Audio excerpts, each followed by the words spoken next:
The safest path to self-healing is through building trust with your inner protector parts. The essential pre-work to deep healing is through nurturing trust and honoring your protective inner guardians. Have you ever tried to do some inner healing and ended up just totally overwhelmed by your emotions, and like maybe you were in a funk that lasted for days or weeks? I have definitely been there. That is a sign that you went too deep, too fast, and didn't build enough trust with your protector parts beforehand. Like I said, I have been there too. It's not your fault. It's just that nobody is really talking about how to properly prepare for deep healing. Deep inner healing is like open heart surgery for the inner world. Nobody just walks into the hospital one day, lies down on the operating table, and gets operated on, not unless it's a life or death emergency. In everyday circumstances, there is lots of preparation involved, lots of communication, and lots of people there to support you. So the same goes for the inner world. This video is going to teach you everything you need to know to prepare for a deep inner healing session by first building trust with your protector parts. If you have taken your first steps into the inner world through parts work, and if you are ready for deeper inner healing, definitely like and subscribe to this channel, because you are going to learn everything you need to know to do that safely. And ain't nobody talking about parts work the way that I'm talking about parts work.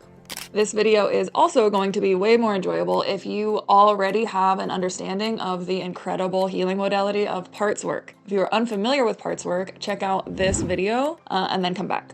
Step 1 to building trust with your protectors. Go inside and ask if there are any parts of you that are hesitant or resistant to doing the deep inner healing work. The purpose of this step is to check and see if there are parts of you that don't really want to do this deep inner healing work for whatever reason. This isn't to make those parts go away or convince them to do the work. It's about beginning to build a relationship with them and see if you can negotiate a healing container that helps these protector parts feel safe. And the way you do this is to slow down and go inside to your inner world and then ask, are there any parts in here that are hesitant or resistant to doing this deep inner healing work? And then notice what happens. Do any emotions come up? Any thoughts? Any body sensations? Those are all parts of you trying to communicate with you. So see if you can get clear on one part that's hesitant or resistant, and see if it's willing to have a conversation with you so you can understand it more. Step 2 is to start a conversation with a part of you that's hesitant or resistant. If this part of you is willing to have a conversation, I recommend structuring it around these questions. What is the role you play for me?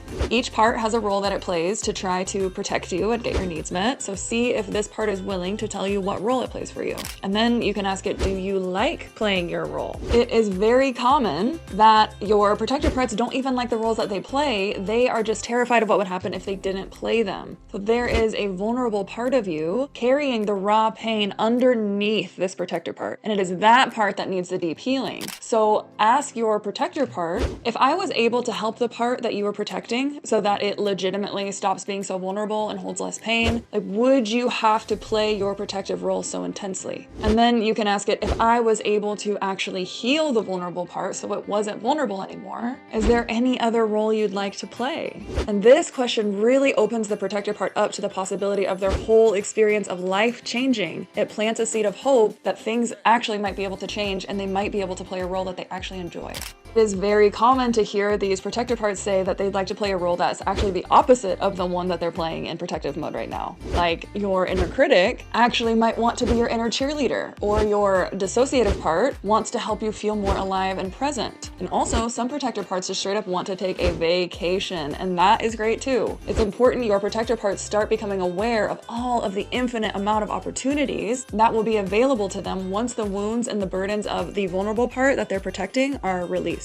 Step 3 is to ask for explicit permission. This is about consent. Once the protector part is able to process through these questions and understand the hope of healing that you're offering, it is time to get their explicit permission to actually do said healing. So first, let them know that you're not going to go any further unless they give you permission to do so. This is how you build trust with your protector parts, by not bullying past them. So maintaining a trusting relationship with this protector part is much more important than aggressively pushing past them and trying to work with a vulnerable part before they're ready. So ask this protector part, would it be okay for me to go to the vulnerable part and work with them directly? If they say yes, then you'll move on to the next step of checking to see if there are any other parts that are hesitant or resistant. And if they say no, you will get clearer on what would better meet their needs instead.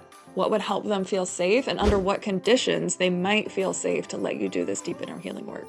Step 4, leading your protector parts through their fear. It is super, super common for protector parts to say, no, I'm not ready, or be hesitant about deep inner healing at first. So even though it's important to honor the no of your protector part, that doesn't mean you have to be like, oh, okay, I guess I won't do this anymore. Like, they're not the inner leader, you are. You are just navigating this deep inner healing in a really respectful way to your protector parts. So what this just means is that you now have the space to get clear on what their fear is, why they're afraid to let you do this deep healing, and then see if you can negotiate a deep healing container that they actually feel safe in. There are 3 main fears that protector parts bring up. Fear 1, maybe the most common, is getting overwhelmed by emotions. The most common fear I hear from protector parts is that they are afraid of getting overwhelmed or flooded by the raw pain that the vulnerable parts of you are carrying. And this is valid because you don't want that either, right? I don't want that for you. If this is a fear of your protector parts, I highly recommend getting someone who can hold a container for you during this deep inner healing. Someone who can competently guide you through the process without getting overwhelmed. Because there is a way to do this deep inner healing without being completely flooded by the pain of your vulnerable parts. And this is one of the many reasons why I love parts work so much, is because it allows us to do that deep inner healing without getting totally flooded by the raw emotion. So I highly recommend getting a parts work practitioner to walk you through this. The second fear of most protector parts is that they will become obsolete. So another fear protector parts have is that they will lose their job or become obsolete if they allow you to do this deep inner healing. If this is what your protector part is afraid of, you can tell them that they actually get to play whatever role they'd like moving forward. You are not leaving them behind. They get to evolve with you into a better life. And the third main fear is that they don't trust you, or they don't trust the part that you're in. Protector parts are also so good at detecting when you are in another part versus when you are in your essence. So if you've got any sort of aggressive or urgent or fixing agenda to do this deep inner healing, this protector part is going to sense that, and it will be a red flag, which is actually a good thing because your fixing parts are not going to be the ones who can actually help your vulnerable parts heal. Only your essence can do that. So if this is the main fear, it might be a good idea to either hire competent support to guide you through the deep healing process, or to start slower and build gradual trust with your protector parts. Step 5 is to see if there are any other parts of you that are hesitant or resistant about doing deep inner healing. So once this protector part gives you permission to do the deep inner healing, the next step is to check to see if there are any other parts in there that are afraid or don't want you to go to the vulnerable part. And then you'll repeat this process for those parts until you get a clear sense that all protectors are willing to trust you to work directly with the vulnerable part and do the deep inner healing. This is so important because if you don't do this pre-work with your protectors beforehand, you might be able to get to the vulnerable part, but your protectors are going to keep jumping in and making that process of actually working with that part directly super hard and maybe even impossible. But if you do your due diligence and build trust with your protector parts before diving deep into the vulnerable part, it can be such a beautiful experience with the vulnerable part where you are able to directly give them the love that they need, hear them clearly, be able to bring them out of the past into the present, release all of their pain, and then bring your protector parts in afterwards to show them how safe this was and to show them how healthy it was for them to take a leap of faith on you and let you do this deep vulnerable work, because they now get to experience the benefits of it. I have created lots of options for you to get the support you need on your deep inner healing journey. The first is a totally free email series that will teach you everything you need to know about parts work, from how to meet your first inner part to how to bring lasting relief to even your most hurting parts. It is called the Fundamentals of Parts Work, where I put the fun in fundamentals. It's cheesy, I know, but it's 4 months of free parts work support, so definitely check that out. The download link is in the description. There is also the free Meet a Part of You worksheet that will help you identify and build a relationship with your protector parts. That link is also in the description. I also have an online parts work course. I also offer one-on-one parts work support, so check that link out, also in the link in the descriptions.